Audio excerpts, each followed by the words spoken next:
Hey, yeah. Today we're going to walk up to, we're not going to walk up, we're going to drive, but we're going to drive up to Pickering Brook.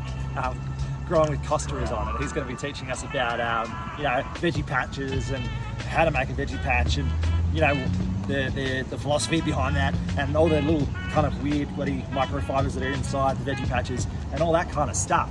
And he's going to teach us that stuff. So we're going to go up now. I think Terrence is, Terrence, his name is, what's his name? Trevor. Trevor, keep getting this bloke's name wrong. Anyway, we're going to go see Trevor as well. He's going to be up there. He's going to have a chat with Costa. They're going to have a bit of a box.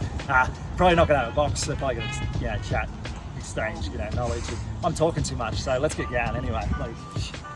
So I've noticed with all these gardening videos and gardening shows, they create an ambience of where they are and what they're looking at. And there's a yellow plant that I really liked, and this is the shed. This is the entry of the shed. How good is it? Oh, zoom in, dramatic zoom in. Oh, and then there's this is the garden out the front. I thought I'd have a stroll beforehand. I was going to get a coffee, but there was 20-minute wait, and the show started in 10, so I quickly got it done. It started raining, which was lovely. It actually was lovely. Usually you're standing in the rain, you're like, oh, this is raining, but this was actually a nice rain. It was weird. Anyway, I like this sculpture, so I took a video of it. This is the view. This is all apples, right? And they had hundreds and thousands. I wouldn't say hundreds and thousands, but they had at least 1,000 bloody apple trees with apples bloody going everywhere. And here's some lights that I liked. I don't know. I just want them in my house. I'm going to put them out in the patio or something. I don't know. This is some apple crushing tools. I don't know if they still use them, but again, I want this in my patio. Don't know why. Bloody get it there.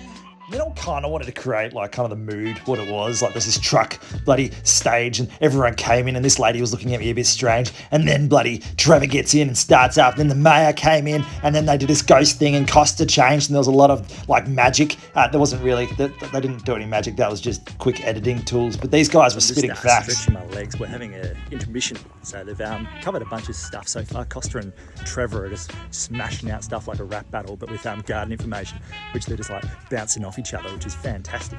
But I'll share with some of it later on. But check out this bloody Grevillea. Look at it. So I wanted to demonstrate what this show was about without actually showing the show, because the show is something you have to go see yourself, because it's something you got to witness yourself. And this is Costa's gift for the day, which is a gnome of himself. But I really liked as he came and sat in the crowd at one point and just watched and learned. And this is people leaving. I didn't take crazy amounts of footage, but I hope it gives you the gist of how good it was. Yeah.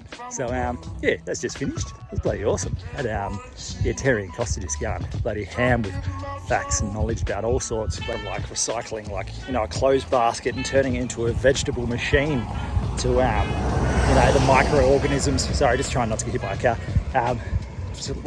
Microorganisms, all the good stuff in that, and then just a bunch of random stuff, which was really interesting. Some guy brought up bloody copper wiring in plants and can you use it to utilize the energy. There's just a bunch of different facts come through, which they're all in my head now and I can share with you later on. But bloody good show.